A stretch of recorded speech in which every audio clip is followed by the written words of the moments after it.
பீப்பிள்ஸ்ல என்ன பர்பஸ்க்கு மெயினாக பீப்புள்ஸ் வராங்க அப்படின்னு சொல்லி நீங்கள் நினைக்கிறீங்க? இங்கே மேக்ஸிமம் பார்த்தீங்கன்னா கிட்ஸோட வந்தாங்கன்னா ப்ளே ஏரியா இருக்கு. ஓகே. ட்ரெஸ்ஸு பண்ண பர்ச்சேஸ் பண்ணிட்டு போய்க்கலாம். வெரைட்டிஸ் நிறைய இருக்கும். நீங்கள் நிறைய பேர் இங்கே மெஜாரிட்டி யாரை நிறைய பார்க்குறீங்க? மெஜாரிட்டி காலேஜ் ஸ்டூடெண்ட்ஸ் தான் நிறைய பார்க்குறோம் நாங்கள். Okay okay. ஏன்னா இப்போ இங்கே நிறைய ஷூஸு வாட்ச் ஷாப்ஸ் இதெல்லாமே இருக்கிறதுனால அது கொஞ்சம் லைக் பண்ணி வருவாங்க. ஓகே.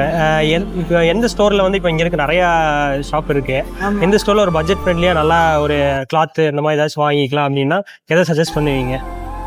நான் வந்து பட்ஜெட் ஃப்ரெண்ட்லியே போறதை விட எங்க கலெக்ஷன்ஸ் நல்லா இருக்கோ அப்படிதான் போவேன். அப்படி போனா ஆர்எம்கேக்கு போவேன், மிஸ் சைடு போவேன், விபா இருக்கு அங்க அந்த மாதிரி ஷாப்ஸ் எல்லாம் போனீங்கன்னா கொஞ்சம் வெரைட்டிஸ் இருக்கும், நல்லா இருக்கும். Okay okay. இப்போ நம்ம கையில ஒரு 200 இருக்கு, பீப்பிள்ஸ்ல என்னெல்லாம் வாங்க முடியும்னு நினைக்கிறீங்க? என்ன பண்ணலாம் 200 வச்சு? காபி ஷாப் இருக்கு, காஃபி சாப்பிடலாம், ஐஸ்கிரீம் சாப்பிடலாம். ஓகே. வேற ஏதாச்சும் பண்ண முடியுங்களா? 200 வச்சு காஃபி 2 ஐஸ்கிரீம் சாப்பிடலாமா இல்ல ஒண்ணு சாப்பிடுங்க? ஐஸ்கிரீம் 2 சாப்பிடலாம். ஓகே. 3 கூட சாப்பிடலாம், 4 சாப்பிடலாங்களா? நானும் என் பொண்ணு ஐஸ்கிரீம் சாப்பிடுங்களா? 2 ice cream 90 rupees. ஓகே.